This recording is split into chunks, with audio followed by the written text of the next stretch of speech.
নমস্কার বন্ধুরা, অমৃতার লাইফস্টাইলে আরও একটা ভিডিওতে তোমাদের সকলকে ওয়েলকাম। আজকে তোমাদের সাথে শেয়ার করছি একটা চটজলদি ব্রেকফাস্টটা বানানোর জন্য আগে থাকতে চিড়েটা ভালো করে ধুয়ে নিয়েছিলাম, আর এরপর একটুখানি সবজি কেটে নিয়েছিলাম, আর কড়াইটা তেল দিয়ে গরম করতে দিয়েছিলাম। তো তেলটা একটু গরম হয়ে যাওয়াতে ওর মধ্যে একটু দিয়ে দিয়েছিলাম সাদা জিরে দেওয়ার পর ওর মধ্যে দিয়ে দিয়েছিলাম একটু চিনাবাদামটা দিয়ে একটুখানি ভালো করে ভেজে নেব, যাতে একটুখানি ভাজা হবে। তারপরে ওর মধ্যে আগে থাকতে কেটে রাখা সবজিগুলো দেবো। তো দেখো ভাজাও হয়ে গেছে। এর মধ্যে কিন্তু পেঁয়াজ, ক্যাপসিকাম, লঙ্কা আর ধনেপাতাটা দিয়ে দিয়েছি।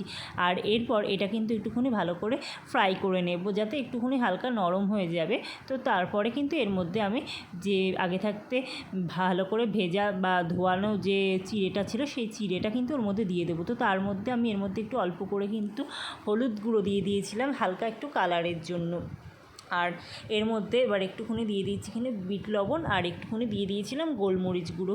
এগুলো দিলে একটুখানি টেস্টটা বেশ ভালো হয়, সেই জন্য একটুখানি দিয়েছিলাম, আমার বেশ ভালোই লাগে খেতে। তো এরপরে কিন্তু চিড়েটা দিয়ে দিয়েছি, আর চিড়েটা কিন্তু একদম ঝরঝরা হয়ে গেছে। আসলে মোটা চিড়ে দিয়ে করলে এই জিনিসটা খুব ভালো হয়, আর যদি এটা পাতলা চিড়ে দিয়ে করা হয় একদম কিন্তু এটা গলে যায়, যার ফলে ভালো লাগে না। তো দেখো জিরেটা কিন্তু একদম ঝরঝরা হয়ে গিয়েছিল। তো এর মধ্যে কিন্তু এবার একটু পরিমাণ মতন চিনি দিয়ে দেবে, আর তোমাদের যদি মনে হয় যদি লবণ লাগে তো লবণ দিয়ে দেবে। আমি আর এক্সট্রা আলাদা করে লবণ দিইনি, আমি বিট লবণই দিয়েছিলাম। তো লাগলে পরে বিট লবণই আবার নিয়ে নেব। তো এবার এটা এর সাথে সব কিছু ভালো করে মিক্সড করে নিলেই কিন্তু একদম কিন্তু পোলাও রেসিপি হয়ে যাবে রেডি। আর চিড়ের পোলাও খেতে কিন্তু খুবই ভালো লাগে। আগে কিন্তু আমরা ছোটোবেলায় টিফিনে কিন্তু আমাদের মারা করে দিত।